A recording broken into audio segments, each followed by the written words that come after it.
America के राष्ट्रपति Donald Trump की टैरिफ नीति की पूरी दुनिया में आलोचना हो रही है। न सिर्फ चीन में एससीओ समिट में प्रधानमंत्री नरेंद्र मोदी ने रूस के राष्ट्रपति व्लादिमीर पुतिन और चीन के राष्ट्रपति शी जिनपिंग के साथ मिलकर ट्रंप को बड़ी चुनौती दी, बल्कि अब ब्रिक्स समूह की इमरजेंसी मीटिंग में भी विदेश मंत्री एस जयशंकर ने पुतिन और शी जिनपिंग के सामने ही टैरिफ का मुद्दा उठाकर अमेरिका के राष्ट्रपति डोनाल्ड ट्रंप को बुरी तरह से धो डाला।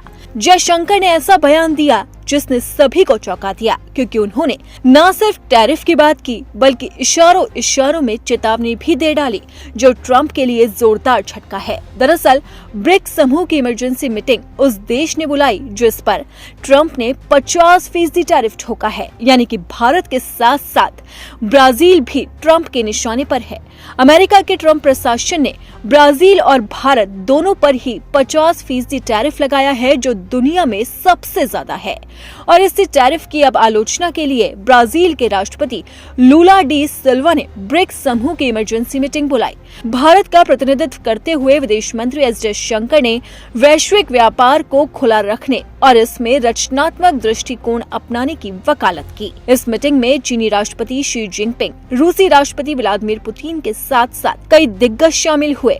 इन वैश्विक नेताओं के सामने अपनी बात करते हुए विदेश मंत्री ने मौजूदा वैश्विक स्थिति को चिंता का विषय बताते हुए संयुक्त राष्ट्र समेत प्रमुख अंतर्राष्ट्रीय संस्थाओं में बहुपक्षीय व्यवस्था में सुधार पर जोर दिया और उम्मीद जताई कि ब्रिक्स समूह रूप से इस बहुप्रतीक्षित बदलाव के लिए अपनी बात मजबूती से रखेगा।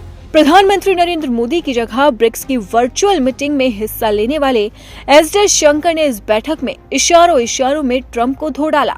उन्होंने कहा कि दुनिया को व्यापार को आगे बढ़ाने के लिए आपसी सहयोग और रचनात्मक दृष्टिकोण अपनाने की जरूरत है। दुनिया को गैर व्यापारिक मामलों को व्यापार के मामलों से अलग रखना चाहिए। ट्रेड को जटिल बनाने से कोई फायदा नहीं होगा। हम ट्रेड को आगे बढ़ाने की जरूरत है।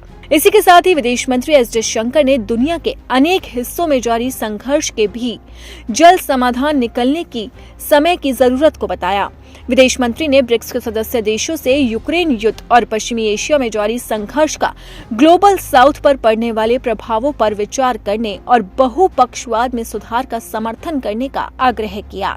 ट्रंप प्रशासन की टैरिफ नीतियों का सीधे तौर पर जिक्र किए बिना एस जयशंकर ने कहा कि आज वैश्विक व्यापार पैटर्न और बाजार पहुंच सबसे बड़ा मुद्दा है। दुनिया को अगर टिकाऊ व्यापार प्रणाली को आगे बढ़ाना है तो हमें आपसी सहयोग की तरफ देखने की आवश्यकता है।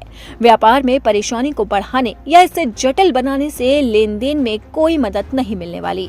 आपको बता दें कि ब्रिक्स वर्चुअल शिखर सम्मेलन का आयोजन ऐसे समय में किया गया जब भारत और अमेरिका के बीच में रिश्तों में काफी लंबे समय से खटास आ चुकी है और ट्रंप लगातार भारत को अपना दुश्मन मानकर टैरिफ लगा रहे हैं। लेकिन भारत भी हर मंच से ट्रंप प्रशासन को जवाब दे रहा है, चाहे वो एससीओ का मंच हो या फिर ब्रिक्स का।